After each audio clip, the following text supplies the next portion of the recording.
quiero decirle que estoy muy contento, muy agradecido por su generosidad.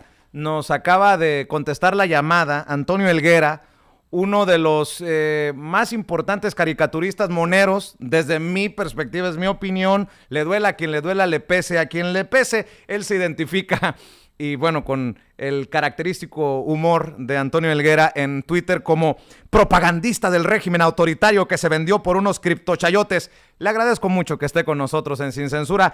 Antonio Helguera, te mando un abrazo, ¿cómo estás? Buenas tardes. Hola, buenas tardes, ¿cómo estás? Pues muy contentos de saludarte y pues deleitándonos con las madrizas que les pones en pocos caracteres en Twitter a personajes como Sergio Sarmiento, quien publicó hace unos días: sí, la desigualdad es un problema de envidia, la pobreza es un problema de dignidad humana, y tú lo pusiste en su lugar con 2 líneas. Esta cuenta parodia de Sarmiento es muy chistosa. Un momento. Bueno, pues eso es una caricatura de sí mismo, besándole los pies al patrón Sergio Sarmiento Helguera. Pues mira, yo no siento que yo lo haya puesto en su lugar, ni que le haya puesto una madriza, ni nada. Yo creo que se la ponen solos ellos, este tipo, y personajes como él, que a partir de 2018 se quedaron completamente fuera de su zona de comodidad, por decirlo suavemente, eh, y se han dedicado. Lo más curioso es que estos personajes que eran así como el paradigma de la opinión, ¿no? Eran los que tenían los opinócratas preparadísimos y con estudios aquí y acullá, y cuya opinión era como si fueran pontífices, y quedaron al descubierto ellos mismos, porque lo que evidencia ese tuit de Sarmiento, por ejemplo, es que en el fondo de su pensamiento solo está el clasismo y el racismo también. Es uno de los fenómenos que trajo la elección de 2018 y el gobierno actual es eso, que esta gente evidencia, estos opinócratas que los medios de comunicación nos ponían a toda hora y todos los días, y por escrito, por televisión, hablado, como fuera, pontificando, en el fondo no son nada más que señores clasistas y tontos. Porque, oye, ese tuit de Sarmiento es pasmoso por tonto. Oye, Helguera, y no solamente Sarmiento, hay muchos que desde los medios de comunicación intentan torpedear, intentan bombardear esta cuarta transformación y no se dan cuenta que la gente está despertando cada vez más avispada, diría el presidente Andrés Manuel López Obrador. Yo siempre he creído que ustedes, los moneros, los caricaturistas, dicen muchas verdades que otros muchas veces no somos ni siquiera capaces de expresarlo con tanta claridad como ustedes. ¿Cómo ves a este México bombardeado con fake news, con infodemia, con mentiras, con calumnias, con campañas sucias, con payasos, con todo esto que estamos viendo? Mira, es que los 30 y tantos años de neoliberalismo que tuvimos, pues como bien sabes, es un modelo importado. Y así es como se implantó en otros países, usando a los medios. Es decir, el triunfo de la derecha neoliberal mundial, que encabezaban Reagan y Margaret Thatcher y el señor Karol Wojtyla, sobre todo en Estados Unidos y en Europa, usaron mucho los medios para implantar una sola verdad, la de ellos. El ejemplo claro de esto es Estados Unidos, ¿no? Todos los medios ahí son propiedad de corporaciones empresariales, transnacionales, muchas. Y usaron los medios para sembrar en la mente de los ciudadanos gringos una lógica. A pesar, una lógica que a lo largo de los años demostró que iba en contra de la realidad, ¿no? Porque incluso en Estados Unidos la población se empobreció. O sea, en Estados Unidos pasó lo mismo que aquí. La riqueza se concentró y la pobreza en Estados Unidos es espectacular, ¿eh? Entonces, lo que hicieron fue usar los medios, y pues el modelito pues lo importaron con todo y eso, y aquí se han dedicado a usar los medios. Por eso te decía yo que esas voces, como la de Sarmiento y Krause y Aguilar Camín y varios otros, eran las únicas voces.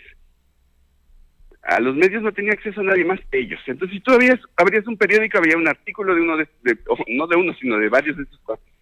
Prendías la radio y los tenían opinando. Prendías la televisión y estaban en una mesa de opinión. O sea, acapararon el discurso durante 30 y tantos años un puñado de tipos, implantando su discurso, y ahora son los que se quejan de que no hay libertad de expresión. Porque además nadie le ha coartado la libertad de expresión a esta gente. Siguen teniendo sus programas, sus columnas, sus espacios de opinión, etcétera.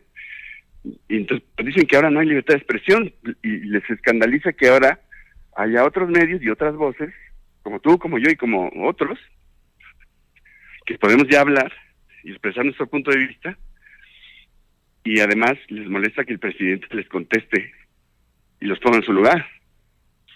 Y entonces dicen que eso es falta de libertad de expresión y que esto es una dictadura. Dictadura es en la que ellos vivieron y nos tuvieron sometidos 36 años. La dictadura perfecta, ¿no? La dictadura perfecta. Pues, oye, no, pues fue una dictadura que duró mucho. Una dictadura mediática, por supuesto, pero también económica y social. Una dictadura donde se redujo a la pobreza a mínimo 70% de la población mexicana, y el dinero se concentró en el 1%, en 300 familias. Y entonces esa gente que se quedó en la pobreza es la que pues les brincó y votó en 2018 por un presidente distinto. Eso es lo que no esperaban, porque no lo veían. Y siguen sin verlo. Eso es lo más increíble. Ese tuit de Sarmiento te refleja que no entienden, que no entendieron lo que pasó y siguen sin entender. Déjame. Esa gente a la que marginaron, a la que empobrecieron, fue la que salió a votar por un cambio de régimen, y siguen sin entenderlo.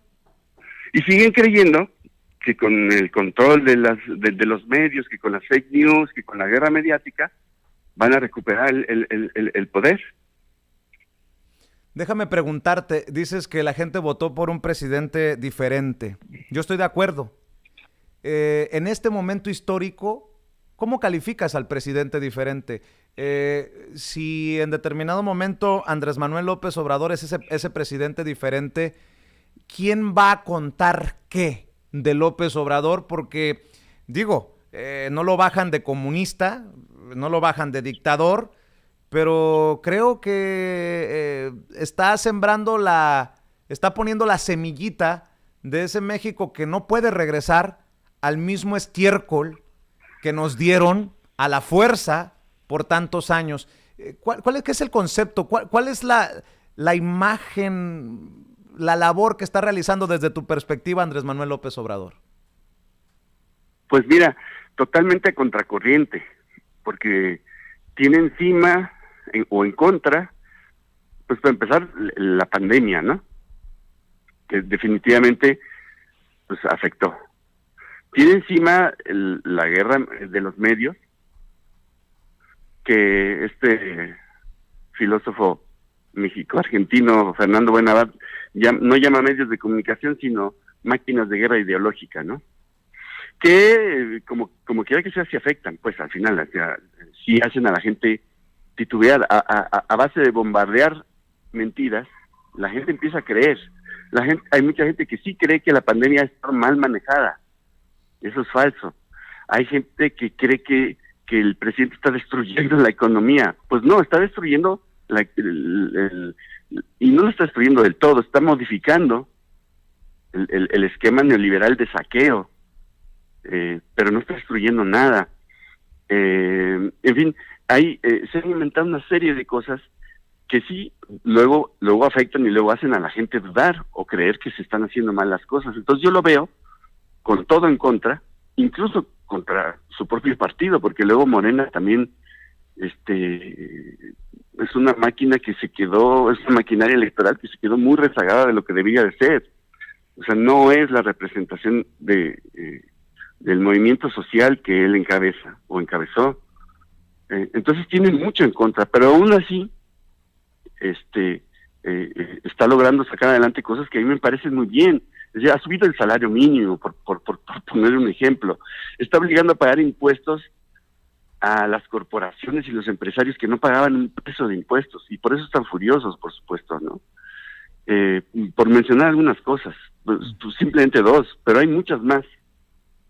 Este tema de enfrentarse y combatir a los monopolios de distribución de medicina, que tenían acaparado el tema de las medicinas, que era un pozo de corrupción, pues es muy importante. Claro, lo han saboteado y han provocado desabasto de medicamentos. Entonces está enfrentando ese en plena pandemia del COVID, está enfrentando ese sabotaje, ¿no?